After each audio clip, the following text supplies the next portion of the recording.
మాట్లాడు చెప్పుడు మోసం చేసి పోవుడు. మనం గొర్రెల్లాగా మన దగ్గర అడిగే నాయకులు లేడు, నిలదీసేవాళ్ళు లేడు, అందరు కట్టుబానిసలు అయిపోయారు. ఆ పరిస్థితులలో మూనిగే నక్కమే తాటికాయ పడ్డట్టు ఆనాడున్న ముఖ్యమంత్రి చంద్రబాబు నాయుడు కరెంటు ఛార్జీలు పెంచాడు, భయంకరంగా పెంచాడు. తెల్లారి నేను ఒక ఉత్తరం రాసిన, నీ కరెంటు ఛార్జీల పెంపుదల వాపసు తీసుకో, లేకపోతే ఈ సమైక్య రాష్ట్రంలో మాకు న్యాయం జరగదని నేను ఉద్యమానికి పోవాల్సి వస్తుంది, తెలంగాణ కోసం కొట్టడాల్సి వస్తుందని చెప్పి రాష్ట్రం ఆయన తీసుకోలే. కొంతమంది రైతులు పాపం పోరాటానికి వచ్చింది. మీరు కొత్త వాళ్ళు చూడకపోవచ్చు కానీ చాలా పాత వాళ్ళకి తెలుసు. పోరాటానికి హైదరాబాద్కి వస్తే నిరసన తెలపడానికి పట్టపగలు 11:30 గంటలకు బషీర్ బాగులో ఇష్టమున్నట్టు విచ్చలవిడి కాల్పులు జరిపి చంపేస్తే 3 రైతులు అక్కడికక్కడనే ప్రాణాలకి చచ్చిపోయారు. ఆ తర్వాత నిర్ణయం తీసుకున్నాం, ఇక లాభం లేదు, ఎదురు తిరిగితే కూడా వీళ్ళు కాల్చి చంపుతున్నారు, జెండా ఎత్తడం ఒకటే తప్ప మార్గం లేదని చెప్పి ఆనాడు నేను తెలంగాణ ఉద్యమానికి శ్రీకారం చుట్టాను. ఎంబడ ఎవడు వచ్చినా సరే రాకున్నా సరే ప్రజలున్నారు, యువకులున్నారు, చూసుకుందాం దేకలేం అని చెప్పి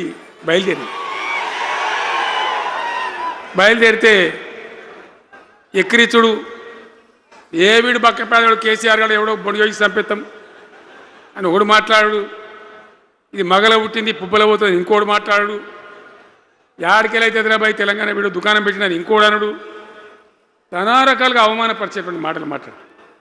కానీ మొక్కవం ధైర్యంతో చిత్తశుద్ధితో బయలుదేరి పోరాటం చేస్తాం. ప్రజలు జమైతా పోయిను.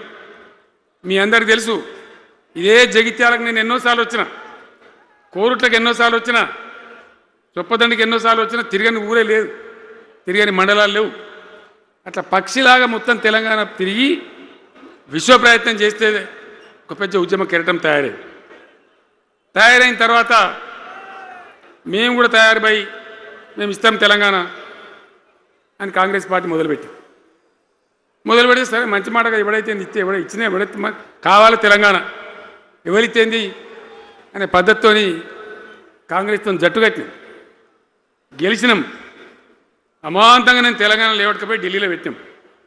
రాష్ట్రపతి ప్రసంగంలో వచ్చింది, కామన్ మినిమం ప్రోగ్రాంలో వచ్చింది, ఒక దశకు వచ్చింది. కానీ తర్వాత కాంగ్రెస్ పార్టీ కూడా వెనుకకు పోయి ఎగబెట్టే ప్రయత్నం చేసింది. అప్పుడు రోషియా అని ఒక ఆయన ముఖ్యమంత్రి ఉండే, ఆ రోషియా 14F అని ఒకటి తీసుకొని వచ్చాడు. హైదరాబాద్ సిటీలో మనోళ్ళకి ఇక పోలీసు ఉద్యోగం సెప్రాస్ ఉద్యోగం కూడా దొరకదు. అప్పుడు నాకు తిక్కరేగిందిగా, నేను బతికుండగానే ఉద్యమం నాటిపోయిన నాయకుడు నేను బతికుండగానే ఇక వీళ్ళు ఇట్లా F-15 E-15 R-15 తెస్తే ఇంకేం మిగులుతుంది, సావో రేవో తేల్చుకోవాలని చెప్పి ఆ రోజు నేను శపథం కట్టిన. ఉద్యోగ గర్జన చేసి సిద్దిపేటలో కేసీఆర్ సచ్చుడో తెలంగాణ వచ్చుడో,